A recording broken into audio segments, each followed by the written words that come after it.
राक्षस रूपी आक्रमण करतात, ही देखील आपल्याला जाणून घेणं तेवढंच गरजेचं आहे. आपल्या धर्मावरील सर्वात मोठं संकट म्हणजे अज्ञान आणि अभ्यासाचा अभाव. याच्यामुळं काय घडतंय की परधर्मीयांचे प्रभाव आमच्यावर जास्ती पडतात आणि हेच परधर्मीय लोक आपलाच धर्म कसा चुकीचा आहे ते आपल्याला समजून सांगून मोठ्या प्रमाणावर धर्मांतरण करतात. हे जर थांबवायचं असेल तर आपल्याला धर्माचे योग्य ज्ञान घेऊन आपल्याला धर्माविषयीचं योग्य ज्ञान झालं पाहिजे. आपण धर्माचं योग्य ज्ञान घेतलं पाहिजे आणि नुसतं धर्माचं ज्ञान घेऊन उपयोग नाही, तसं धर्माचरण देखील केलं पाहिजे. कारण धर्माची रक्षा म्हणजे काय तर धर्माचरण हीच धर्माची रक्षा आहे. जर आपण धर्माचरण केलं नाही तर धर्म क्षीण होईल, तो लुप्त होईल. जसं आपण एखादी विद्या शिकतो पण तिचा अभ्यास जर केला नाही तर ती जशी लुप्त होते, विस्मृतीत जाते, त्याचप्रमाणे धर्माचा आहे. बघा हा, पितळी भांडे जर आपण 2 महिने घासले नाही तर त्याच्यावर कसा गंज चढतो, काळीमा चढतो, त्याचप्रमाणे धर्माचा आहे. जर आपण धर्माचरण केलं नाही तर त्या धर्मावरही काळीमा चढणार. असंच काळीमा आपल्या धर्मावर चढायला लागलाय. त्यामुळं ज्ञानरूपी पितांबरीने घासणं आणि धर्माचरण करणं ही सध्या परिस्थितीला आपल्या काळाची गरज आहे. धर्माचरण करणं हीच मोठी धर्माची रक्षा आहे. आज आपल्या धर्माला केवळ एवढं एकच संकट नसून अनेक संकट भेडसावत आहे. ती कुठली ही आपण आता पाहूया. प्रथमतः अज्ञान आपण पाहिलं. आता दुसरं संकट कुठलं तर आपल्या धर्मावरचं मोठं संकट जे आहे ते अजून आपल्याला ज्ञातच नाही. परधर्मीयांचं आक्रमण आपल्यावर मोठ्या प्रमाणावर झालेले दिसून येते.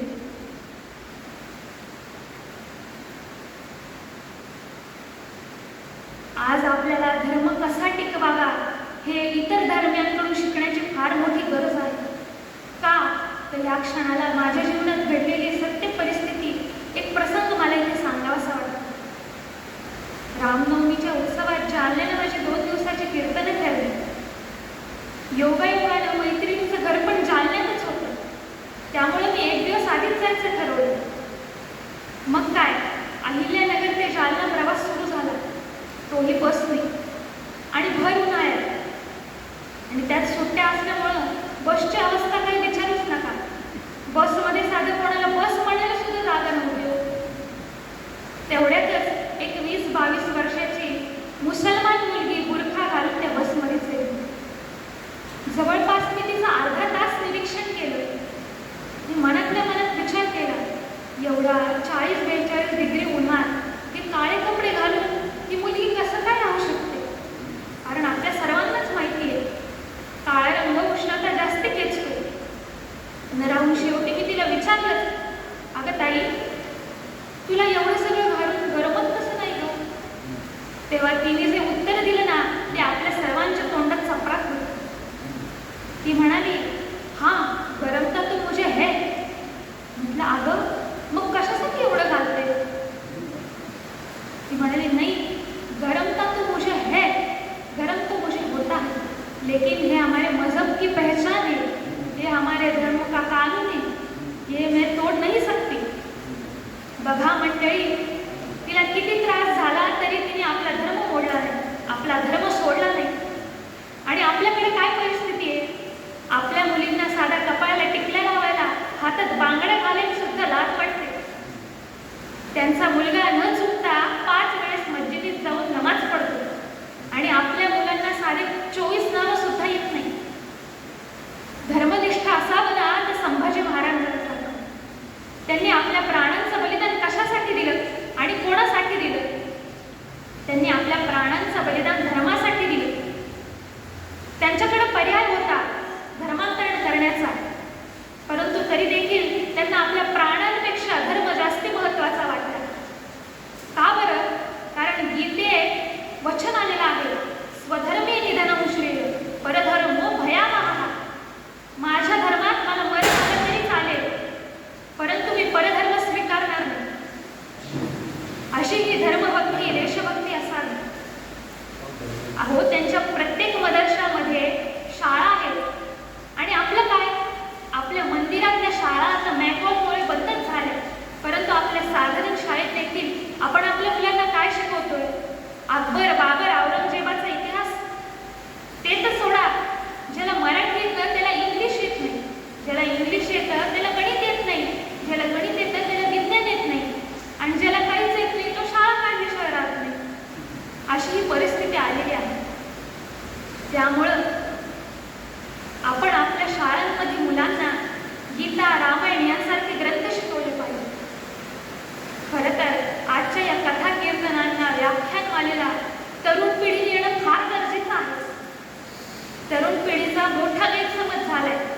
कथा, कीर्तनं, व्याख्यानमाला म्हणजे वयस्कर लोकांचं, रिटायर्ड लोकांचं मनोरंजनाचं साधन, टाइमपास करण्याचं साधन असा मोठा गैरसमज इथे झालेला आहे.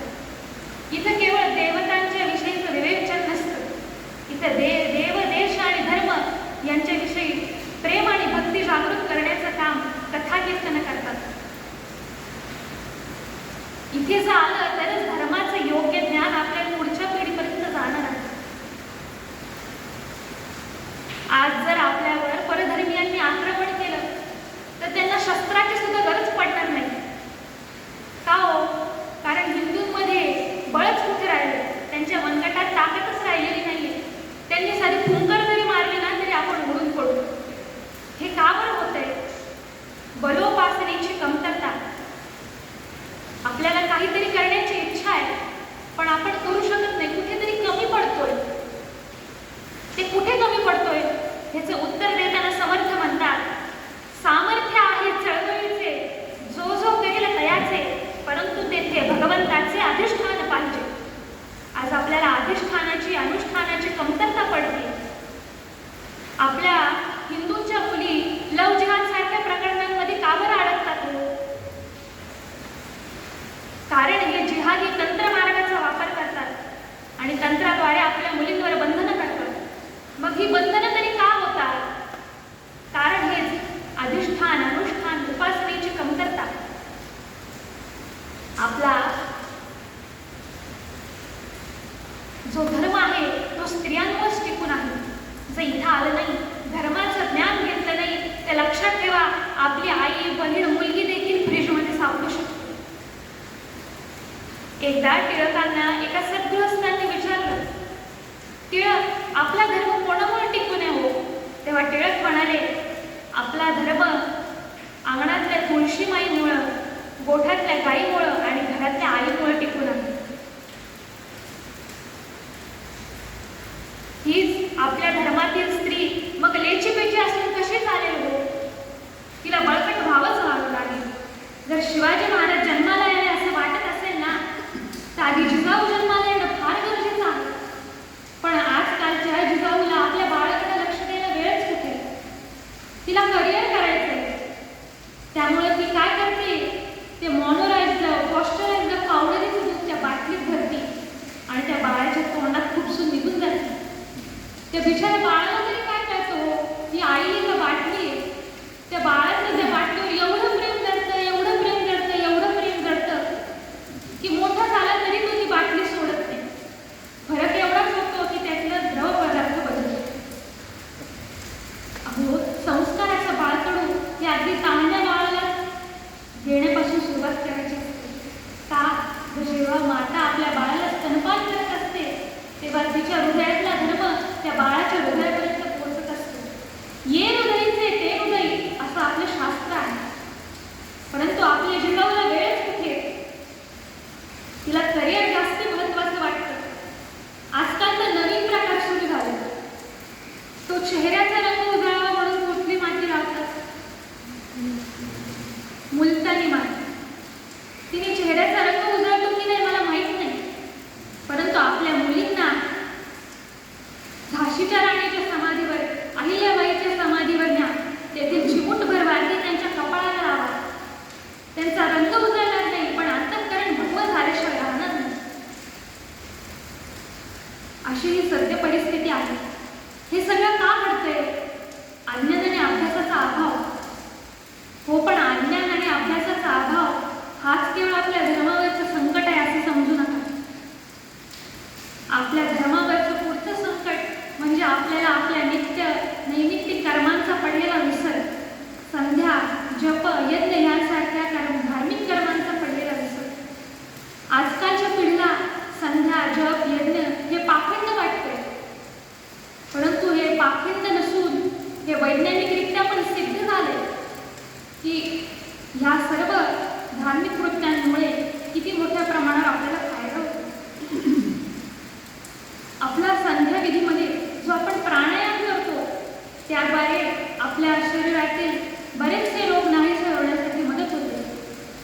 आपलं शरीर निरोगी होतं. जपामुळे एकाग्रता वाढते, बुद्धी तल्लख होते.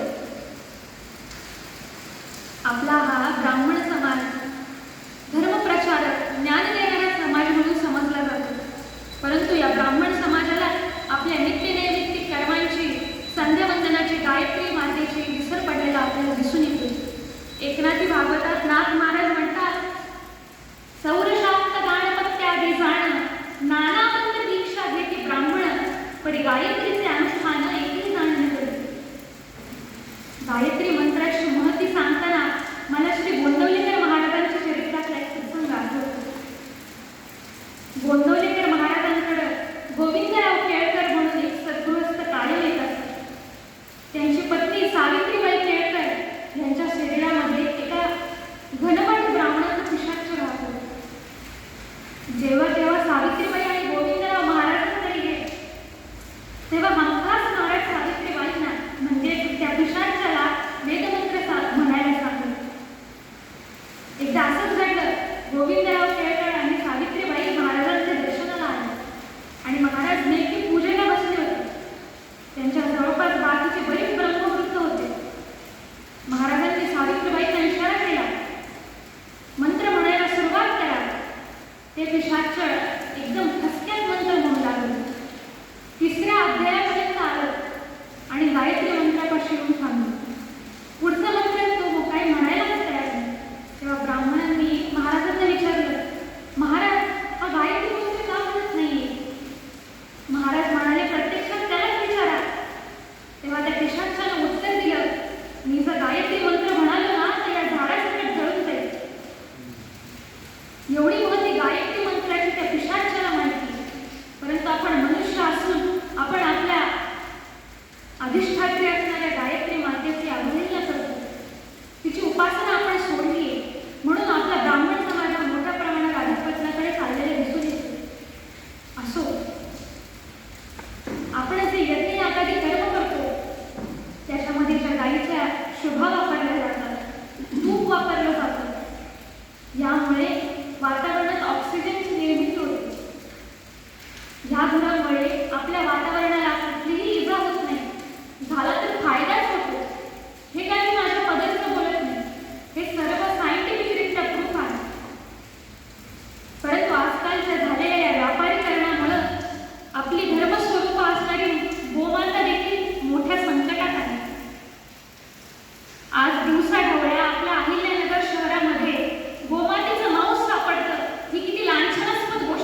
देशाचा नकाशा तुम्ही जोडा, मग मी तुम्हाला खाऊ देईन.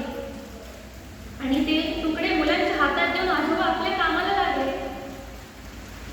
आजोबांना खात्री होती एक तर मुलांना जमणार नाही, आणि जरी जमलं तरी त्यांचा बराच वेळ त्याच्यात जाईल. त्यामुळे माझं काम होईल आणि मुलंही नादाला लागतील. पण एक 5-10 मिनिटांचा वेळ गेला आणि मुलं पळत पळत आजोबांकडे आली. आजोबा आम्हाला खाऊ द्या, आजोबा आम्हाला खाऊ द्या. आजोबांना तर आश्चर्य वाटलं. आजोबा म्हणाले, अरे तुम्ही देशाचा नकाशा जोडलात का? पोरं म्हणाले, हो जोडला. दाखवा पाहू, खोटं बोलतात काय? पोरांनी दाखवलं तर खरंच देशाचा नकाशा जोडला होता. आजोबांना आश्चर्य वाटलं. हल्लीचे शिक्षक काय शाळेत चांगले शिकवायला लागले की काय?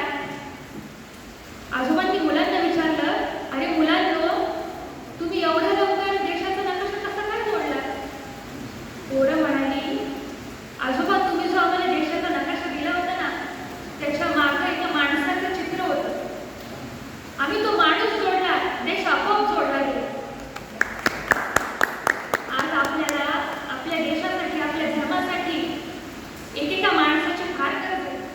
या परधर्मीयांची, या मुसलमानांची मानसिकता कशी लक्षात घ्या. 5-6 मुली जन्माला घालायची, त्यातली 2 संसाराला, 2 धर्माला, 2 व्यापाराला, आणि उरलीच जास्ती झालीच तर आतंकवादाला आपल्या मुलींना फसवायला. एकदा माझी मुंबईला अशीच कीर्तन होती. जिथे माझी राहण्याची व्यवस्था होती ते घर अगदी रोडच्या जवळ होतं. म्हणून मी संध्याकाळी अशीच गॅलरीमध्ये ती मुंबईची दुआरदार गर्दी पाहत बसली. तर तिथे एक मुसलमान बाई आपल्या 7-8 पोरांना घेऊन उभी होती. तिला रस्ता क्रॉस करायचा होता, परंतु तिला काही ते जमत नव्हतं. म्हणून शेवटी एका हवालदाराने तिला मदत केली. 2 पोरं उचलावी, पलीकडे नेऊन ठेवावी, परत 2 पोरं उचलावी आणि पलीकडे नेऊन ठेवावी. आणि या बाईला एक पोरं कडेवर उचलावं आणि एकाला हाताला धरून तिकडे जावं. शेवटी तो हवालदार हवालदी धरून त्या बाईला म्हणाला, बाई पुढच्या वेळेस येताना अर्धीच घेऊन ये. बाई म्हणाली, साहब ये तो आधी ही है, आधी तो घर को शोहर के पास है. ही अशी त्यांची मानसिक परिस्थिती. ते माणसं वाढतात, पर्यायाने त्यांचा धर्म आपोआप वाढला जातो. आणि आपली काय मनोवृत्ती आहे बरं का? आम्ही 2 आणि आमचे 2, आम्ही 2 आणि आमचे 2. आमचा झाला चौकोन, चौकोनातून गेले 2, उरलेल्यांना आधार. अहो, जो आपल्या परिवाराचाच आधार होऊ शकत नाही, तो आपल्या धर्माचा आधार काय होणार आहे? आपल्याला आज एका माणसाची गरज आहे. आपल्याला एकाजुटीने राहणं गरजेचं आहे. आपण परधर्मीयांना आपल्या हिंदू धर्मात येऊ द्यायची अजिबात मुभा द्यायची नाही. त्यांना म्हणायचं, ब्राह्मण ब्राह्मण एक तरवा, मराठा माळी जैन, पारशी बौद्ध वार्षिक, बहुधर्म श्रद्धावान. आम्ही भारतभूचे पुत्र, अंतरात जाणून पूर्ण. हिंदू हिंदू यांच्या कलही, जरी शिरला कोणी गेली, उसळून बोल सारेही. पायकाळ देशातून हिंदूंचा हिंदुस्थान, हिंदूंचा हिंदुस्थान. दोघांचे भांडण लाभ, तिसऱ्यालाही मन ठावी. दोघांचे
नवसाला पावली गाय माझी नवसाला पावली कशी गळेना आज अचानक झोपडीत आली कशी गळेना आज अचानक झोपडीत आली नवसाला पावली गाय माझी नवसाला पावली नवसाला पावली गाय माझी नवसाला पावली उदे गांबे उदे उदे गांबे उदे उदे गांबे उदे उदे गांबे उदे रामा मी तव दास दास म्हणवी माते कशाचे भय रामा जाईन व्यास्थळी निरधना होईल तेथे जय रामा या भुवनत्रयी तुझ विना नाही तुझा तारक रामा तू सकलार्थ पूर्ण करशील तू तातनी बालक उपासनेला ध्रुव देव संतांचे सदा नमावे सत्कर्म योगे वय घालवावे सर्वामुखी मंगल बोलवावे आजची ही झालेली सेवा मी माझ्या मातेपित्यांच्या आणि माझे गुरु गी योगेश महाराज सायगावकर यांच्या चरणांना अर्पित करते आज माझ्याकडून जी सेवा घडली ह्यात काही न्यून असेल तर हे सर्वस्वी माझं आणि जे काही चांगलं वाटतं असेल ते सर्वस्वी माझ्या गुरूंचं आहे आता सर्वांनी माझ्या मागे जे जे काय करायचं आर्य सनातन वैदिक हिंदू धर्म की जय आर्य सनातन वैदिक हिंदू धर्म की जय गो माता की जय वंदे मातरम वंदे मातरम जय जय रघुवीर समर्थ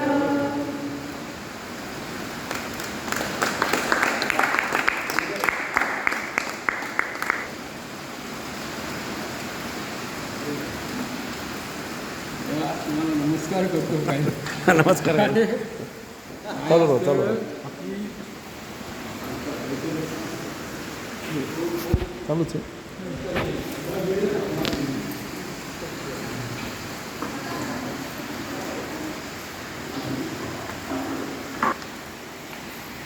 सर्व मंगल मांगल्ये शिवे सर्वार्थसाधिके शरण्ये गौरी नारायणी नमोस्तुते आई जगदंबेला स्मरण करून नमन करून आणि आजच्या व्यासपीठ मूर्तीला नमस्कार करतो त्याचे कारण सोनियाचा दिवस आज अमृत पाहिला असा हा दिवस आज उजाडलेला आहे आज आश्विन शुद्ध षष्ठी आहे 6 आणि 2 गोष्टी या ठिकाणी घडलेल्या आहेत पहिली गोष्ट म्हणजे ताईंनी की सनातन धर्मसभा सनातन धर्मावरती जे निरूपण केलं ते इतकं अप्रतिम होतं इतकं बोलकं होतं की ते असंच चालू राहिलं असतं तरी चाललं असतं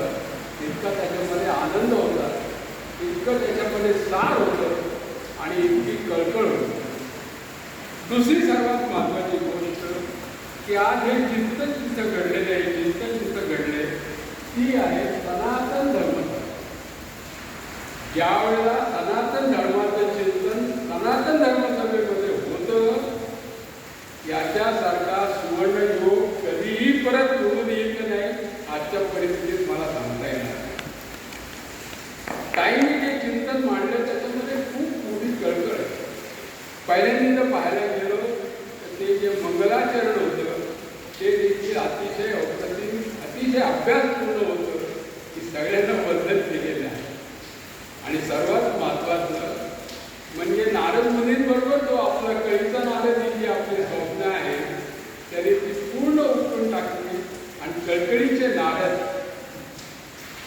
जे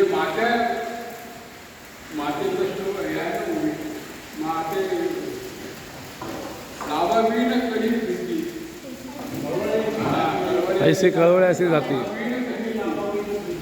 आई ज्याप्रमाणे कुठल्याही मुलीकडून मुलाकडून काही घेत नाही परंतु त्याच्यामध्ये जी प्रीती आहे जे प्रेम आहे ते निस्वार्थ बुद्धीने केलेलं असतं ती नारदाची भूमिका त्यांनी या ठिकाणी आपल्याला प्रकट केली त्याच्या पुढे जाऊन त्यांनी पाहिलं की 2 जी उदाहरणं दिली त्यांनी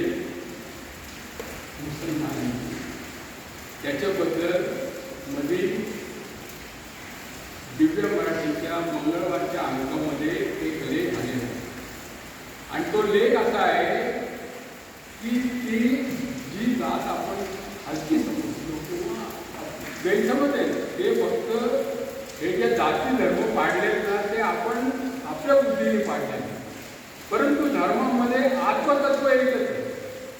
आत्मतत्व एकच आहे. म्हणजे स्त्रीला ती तो आत्मा आणि ती आत्मा असं कधी म्हटलं जातं. एकच आत्मतत्व आहे, जगामध्ये एकच आत्मतत्व. पण आपण ते स्त्री पुरुष हे जसे भेद मानतो तसे जाती धर्माचे भेद मानलेले आहेत. परंतु त्या लेखामध्ये त्यांनी दिलेलं होतं की ती काही तिच्या मुलाला झोपवताना पसायदान म्हणून झोपवती. तुम्ही बघा आपल्या पसायदानची उंची किती आहे आणि त्या ताईने ते पसायदान किती उंचीवरती आहे ते आपल्या मुलाला दाखवून दिलं. परत असं असलं तरी चिंतन मात्र पसायदान करून हा सर्वात फार मोठा भाग आहे की आपल्याला सगळं फुकट मिळालेलं आहे, त्यामुळं आपल्याला त्याची किंमत नाही. थोडंसं जास्त स्पष्टपणे म्हणायचं म्हटलं तर माऊली साधारण थोडं 15 मिनिटं म्हणतो. माऊलींनी 56 भाषांचा केला असेल. माऊलींना 56 भाषा येत होत्या, परंतु त्या 56 भाषेमध्ये त्यांनी आपली मराठी भाषा निवडली आणि संस्कृत ग्रंथ भगवद्गीता प्राकृतामध्ये आणली. हे आपलं परम भाग्य आहे. आणि सर्वात महत्त्वाचा मुद्दा, माऊलीनंतर आपण जन्मलो हे आपलं परम भाग्य. परंतु ते भाग्य समजायला सुद्धा कृपा व्हावी लागते. कृपा झाल्याशिवाय या गोष्टी समजत नाही. आज आपण जी तरतड केली, जो विचार मांडलेला आहे तो फार मोठ्या उंचीचा विचार आहे. हे म्हणण्याचं कारण असं आहे की आज आपल्याकडं 2च गोष्टी प्रामुख्याने घडत चाललेल्या आहेत. त्याला सगळा समाज सगळे हे सामील. ते सर्वात महत्त्वाचं कारण म्हणजे आज मुलं शिक्षण घेतलं की फक्त परदेश पाहतात आणि परदेशला जाऊन येऊन आपल्याला प्रश्न विचारतात, तुम्ही इथं कसे राहता? अरे तिथं काय सोनं लागलं काय, इथं काय माती आहे का? परंतु आज आपलं दुर्दैव असं आहे की पुणे विद्यापीठाला संस्कृत विभाग बंद करावा लागतो. त्याचं कारण विचारलं तर ते म्हणाले संस्कृतचे अभ्यासकच पुढे येत नाही, त्यामुळे नाईलाजाने आम्हाला संस्कृत विभाग बंद करावा लागतो. आणि जर्मनीमध्ये, अमेरिकेमध्ये लोक संस्कृत शिकत आहेत. एवढी मोठी दरी या ठिकाणी निर्माण झालेली आहे. आपण आहे की आपलं गमावून बसतोय, याला कारण कोणाचं उदाहरण. त्याच्या पुढं जे काही उदाहरणं सांगितली ती अतिशय बोलकी आहेत, पण त्याच्याही पुढं आज या सगळ्या धर्माला कारण जर कोण असेल तर आपली कुटुंब. आज आपण सांगितल्याप्रमाणे चौघांचा चौकोन होतो आणि दोघं गेले म्हणजे कोण कोणाचा राहतो. तसं आज आपल्याला कुटुंब संस्थेला आजी आजोबा नकोत. मग आजी आजोबा असतील तर हे संस्कार काढणार कोण, धर्म सांगणार कोण? आज आईचं जी मांडी आहे ते सर्व जगाचं व्यासपीठ म्हणून त्याचा उल्लेख केला जातो. कारण आई जे मुलावरती संस्कार करतात ते कुठेही मिळत नाही. ते संस्कार आई करते आणि आईच्या जोडीला आजी आजोबाचे संस्कार असतात. त्यामुळे या गोष्टी फार चिंतनीय आहेत की आज आपल्याला आजी आजोबा नको, भाऊ बहीण नको, आम्ही दोघंच पाहिजे. दोघंच पाहिजे तर दोघं म्हणून दोघंही घाटातच पडत नाही, आपल्याला बाकी चिंता नाही. हे सांगण्याचे कारण असं आहे की आज आपली पिढी म्हणजे सगळ्यांची ही पिढी खूप कमी पडते. ती संस्कार करायला कमी पडते. याचं कारण एक आहे की आपण हे पद्धत अशी आहे की एकदा